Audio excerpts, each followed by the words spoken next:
എന്തിനാണ് സപ്ലിമെൻറ്റ്സ് കഴിക്കുന്നതെന്ന് പലപ്പോഴും നമ്മുടെ പേഷ്യൻസ് ചോദിക്കാറുണ്ട്. വൈറ്റമിൻ ഡിയുടെ ഡെഫിഷ്യൻസി വരുമ്പോൾ വെയിൽ കൊള്ളാൻ പാടില്ലേ?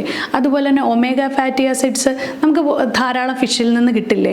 അതുപോലെ തന്നെ പ്രോബയോട്ടിക്സ് നമ്മൾ തൈര് കഴിച്ചാൽ പോരെ എന്നൊക്കെ ചോദിക്കാറുണ്ട്. പക്ഷേ നിങ്ങളൊരു കാര്യം മനസ്സിലാക്കണം, വൈറ്റമിൻ ഡി വളരെ 9, 8 ഇങ്ങനെയുള്ള റേഷ്യോയിലേക്ക് പോകുമ്പോൾ പെട്ടെന്ന് തന്നെ സപ്ലിമെൻറ്റ്സ് കഴിച്ചില്ലെങ്കിൽ ഇത് ഒത്തിരി നാളുകൊണ്ടാണ് നമ്മൾക്കത് കിട്ടാനുള്ള സാധ്യതയുള്ളൂ. എത്ര വെയിൽ കൊണ്ടാലും ഇത് കൊള്ളാവുന്നതിനൊരളവും നമുക്കുണ്ട്. അപ്പം അതുകൊണ്ട് തന്നെ നമ്മൾക്കൊരു 50ലേക്കൊക്കെ വൈറ്റമിൻ ഡി പെട്ടെന്ന് എത്തിക്കണമെങ്കിൽ ഡെഫിനറ്റ്ലി നമ്മൾ വൈറ്റമിൻ സപ്ലിമെൻ്റ് എടുക്കണം. പ്രോബയോട്ടിക് എന്ന് പറയുന്നത് 25 തൈര് കപ്പിൽ നിന്നൊക്കെയാണ് ഒരൊറ്റ ടാബ്ലറ്റ് പ്രോബയോട്ടിക് വരുന്നത്. ഇത് എത്ര നിങ്ങൾ കഴിച്ചാൽ പോലും നിങ്ങളുടെ ആഹാരത്തിൽ അത്രയും അളവിൽ നിങ്ങൾക്ക് ഒരു ദിവസം കഴിക്കാൻ സാധിക്കില്ല. അതുകൊണ്ട് ഗുഡ് ബാക്ടീരിയാസിൻ്റെ അളവ് കൂട്ടാൻ ഇത്രയും ധാരാളമായിട്ട് നമ്മൾക്ക് പ്രോബയോട്ടിക്സ് ഉപയോഗിച്ചേ പറ്റുള്ളൂ.